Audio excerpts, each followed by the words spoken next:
start by, and some of those people we'll talk about and introduce later, but I want to start with two people that are very special to this organization. First, Miss Barbara Bernstein, whose late husband, Bernie, was our first board chair. And during Bernie's tenure, he really established the foundation of the culture of our board. Part of that culture is being responsible and being engaged. And it wasn't as much about the medical center as it was about our responsibility and commitment to our community and the patients that we serve. And then Miss Elizabeth Rukeyser, whose husband Bill was our second board chair. He succeeded Bernie. And under Bill's tenure, we really got laser focused on the quality of care that we deliver on this campus.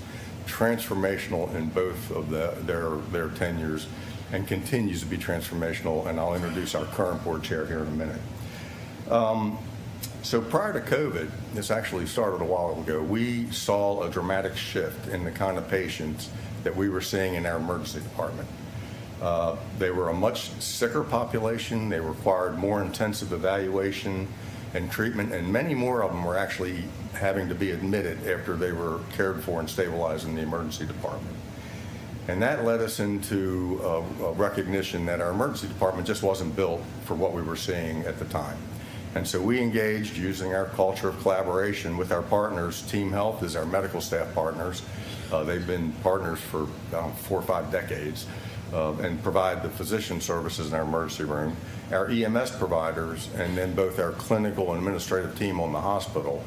And we started looking at the emergency room. We looked at the facilities, but then it really showed us that we had lots of opportunity to revise the process.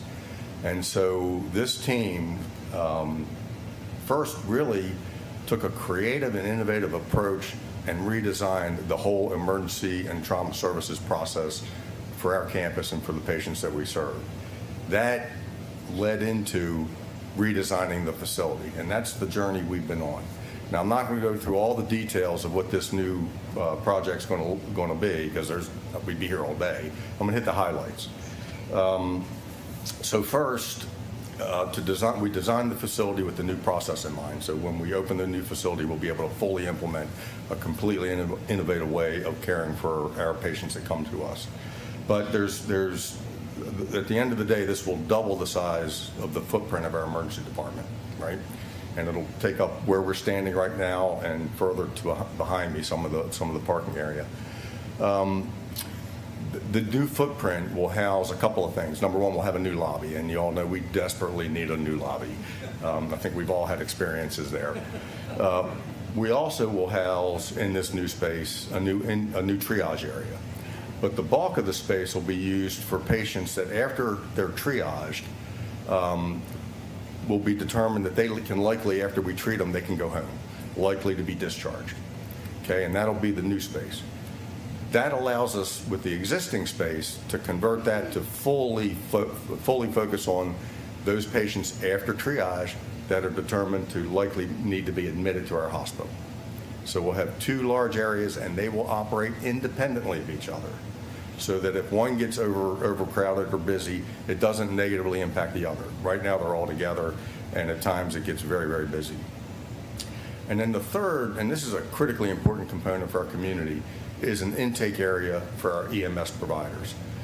We need an area that's dedicated, independently run, to take patients from our EMS providers that arrive to us by ambulance, take them from the EMS providers, get the EMS providers back on the road so they can go to the next call, something we're struggling with right now. This should completely change that dynamic and really mitigate and minimize the time they spend on our campus when they bring us a patient.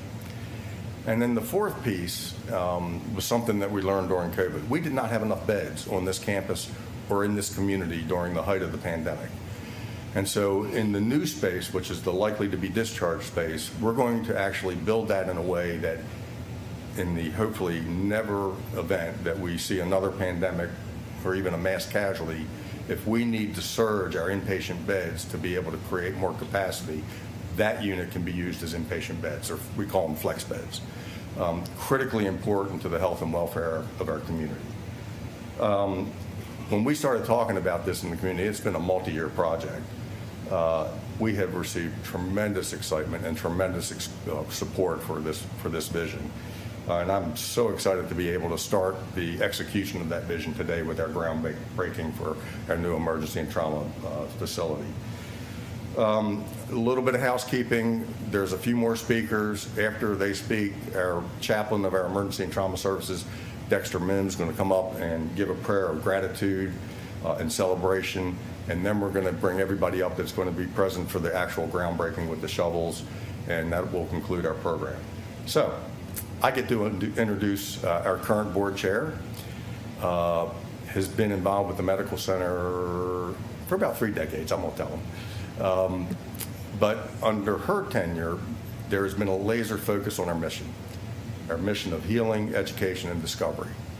There's also been a laser focus on our corporate priorities, delivering high-quality, safe patient care with a great experience for those involved in that process, including the patients and the clinicians, and doing all of that as efficiently and effectively as we possibly can, which is what this program is all about. So it's my honor to introduce Ms. Brenda Burkhardt.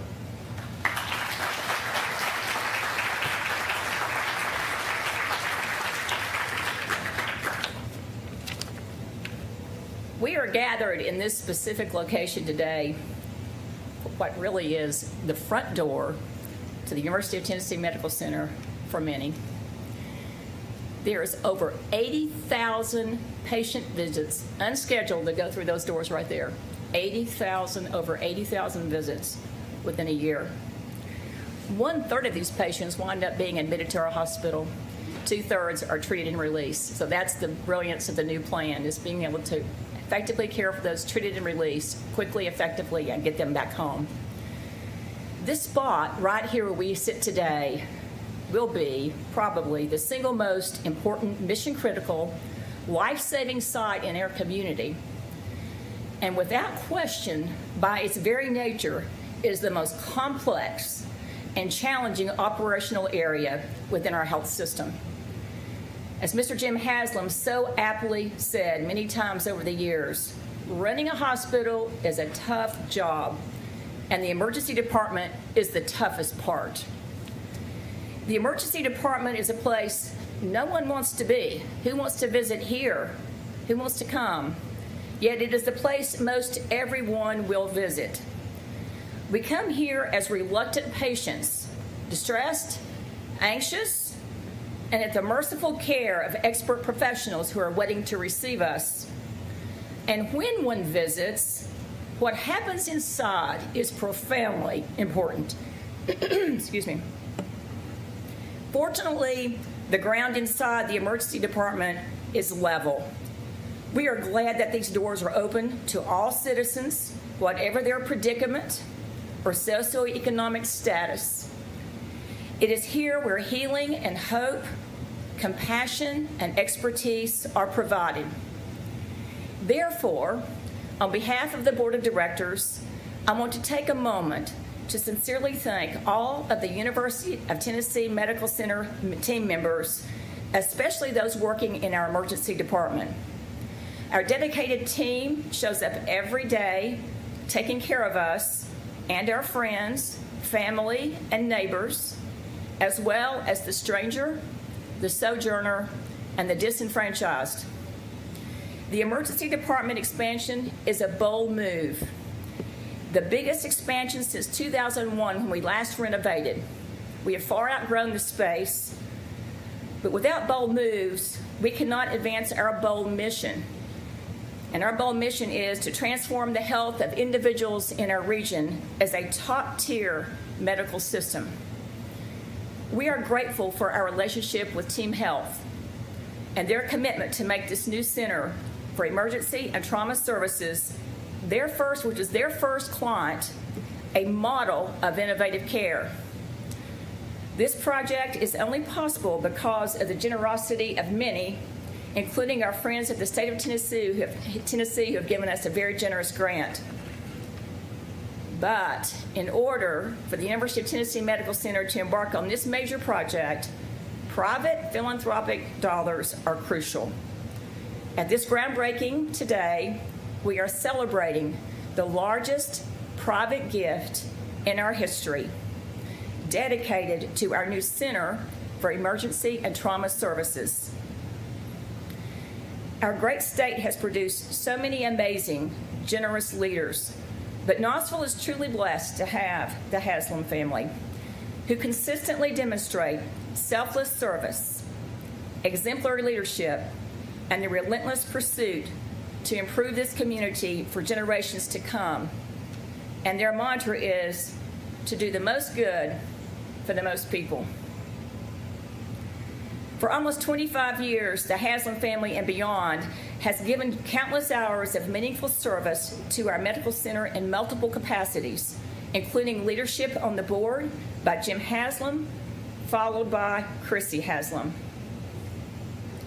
They have garnered deep insights into our culture, mission, and leadership, and have firsthand knowledge of our organization's abilities to execute effectively on our strategies.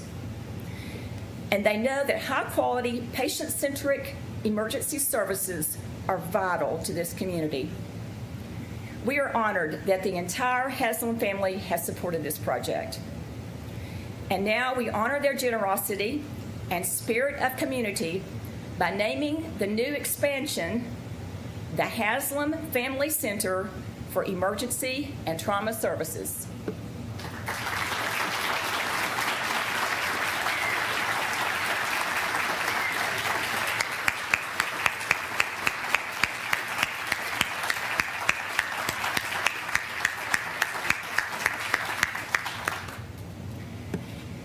This is a moment we will not forget. This is an epic moment in our history. Other friends of our medical center have offered impactful gifts as well, and we hope by the Haslam's family's gift as a lead gift that many others will be inspired to join them in this bold endeavor. We have ways to go. Collectively, these gifts will allow this project to proceed and further positions the University of Tennessee Medical Center at the forefront for innovative care for the people of our region. So with that, I would like to invite the Haslam family up to the podium. They're going to give us a few words.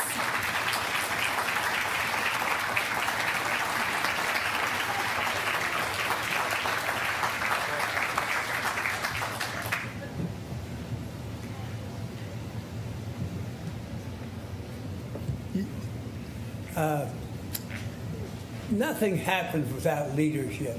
And Barbara and Elizabeth, your husband set an example. Renda's carrying it on. And there's a fourth person, Bud Sharon. These four people are responsible. Am I right, Joe? And Joe's leadership, and now Keith and James, we have tremendous leadership, and that's why this hospital is going to be so successful. When you look at a community, there's so many things a community needs. It obviously needs education. It obviously needs recreational facilities. It needs a place to shop downtown. It needs all kinds of things. But you know what? If it doesn't have health care, all these things are really immaterial. And this UT hospital has set a high example for health care. And Joe, your leadership has been tremendous, and we really appreciate it. It's funny, one time I was talking to Joe, and we were talking about, said, well, you know, we're open 24 hours a day, 7 days a week, 365 days a year, just like you. And he said, yes, but our customers are all sick. But the hospital is operated at a tremendously high level. And Renda mentioned it in her talk. They say that athletics are the front door of the university. The emergency room is the front door of the hospital. And what, 75 or 80% of the people that come to this hospital start out at the emergency room. And if your first taste isn't good, what happens? So our family is honored to be able to give this gift. So we'll have a new front door for this great hospital. Thank you very much.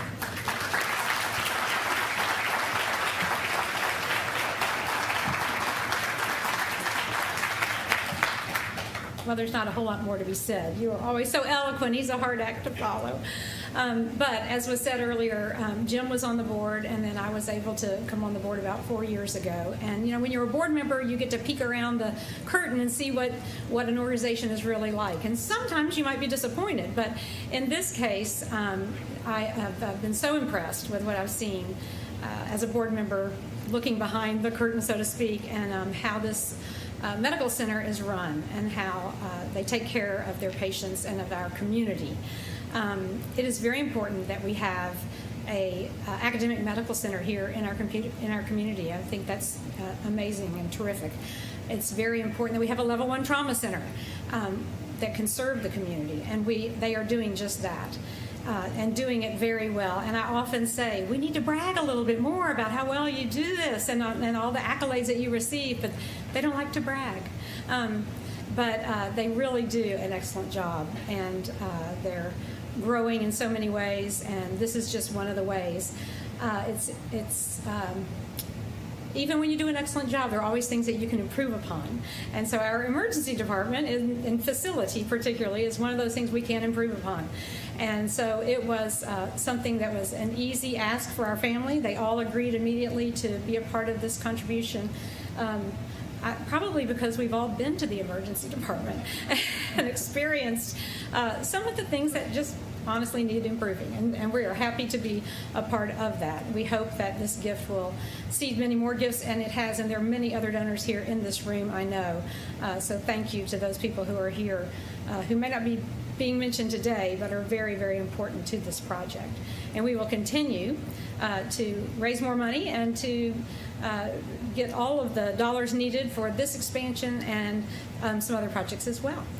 But we are very happy to be a part of this, and we want to thank, actually, as Renda said, thank the staff and the administration, the physicians and our nurses, and all of those people who really do the hard work of this place. Thank you.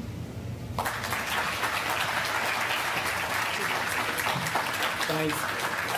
Barbara and Elizabeth, I do want to join in thanking you for all your families have done for the hospital and our community. It's been extraordinary, and we miss both of your husbands. We were all together 2 nights ago at Ann and Steve, our family at Ann and Steve's house, to celebrate Dad's 93rd birthday. He's 93 in 2 days. Pretty good. And we started talking about this project, and we all agreed, like, this health center serves not just the community but the entire region, and we all started telling our own stories of how we have been served so well, and our friends and others have. So as Chrissy said, this was actually an easy yes for our family because we see how much it means to the community. I want to back up one other thing. Renda said, where'd Renda go? Where was she? Oh, there she is. She said, this is the beginning, and there's still a little work to do, and I will warn you, Chrissy is helping on the Capitol campaign. And I know from experience she can be relentless when there is something she would like you to do. And we're not actually directly connected to the state anymore, but we still do know state troopers.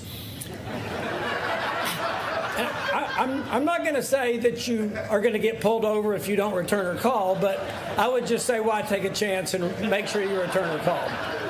Hey, thank you, Joe, and everybody. We are so grateful for what you've done here, and we're really proud to be associated. Thank you very much.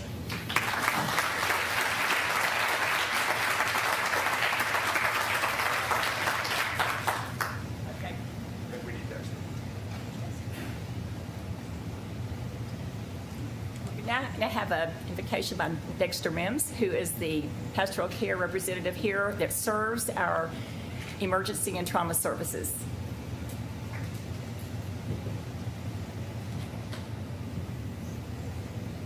Let us pray. We'll assemble here today with the spirit of gratefulness, with opportunity to expand our mission to serve through healing, education, and discovery. We give thanks and recognition to the Haslam family for their spirit of generosity, and so many others for their generosity that creates opportunity and hope for the generations to come. Give grace, wisdom, and patience to all those who will provide care and support to future families in crisis or in need of what's provided in this newly created space. May your presence continually be with our leadership team and all of the clinicians that will provide care in this newly created space of opportunity and hope.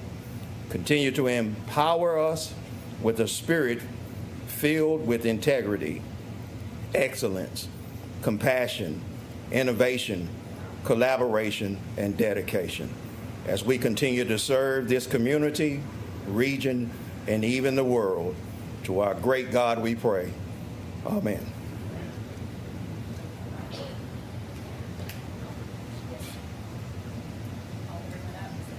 Everybody that's going to help us with the shovel, please come forward.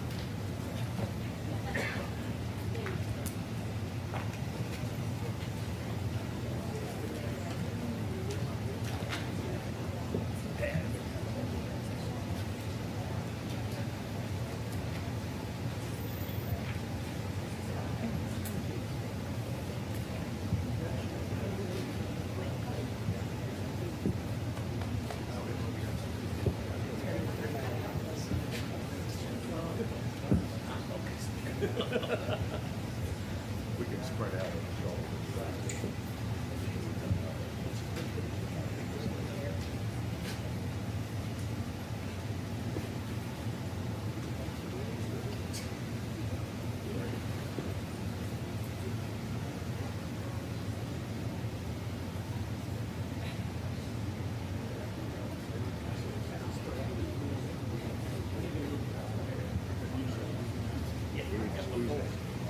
Joseph, he's in there in the middle. Go up in the middle.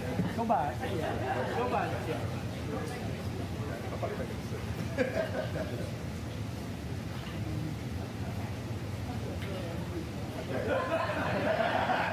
All right, everybody, right here. That's a great card. You gonna do all three? On three, guys, ready, 1, 2, 3.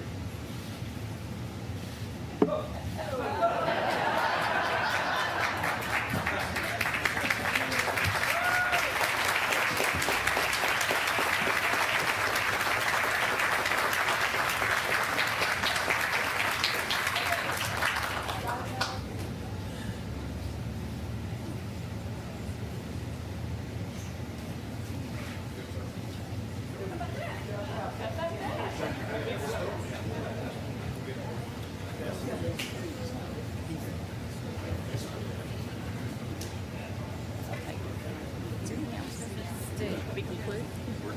Okay.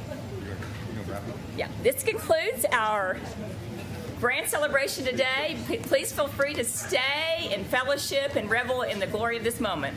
Thank you all for coming.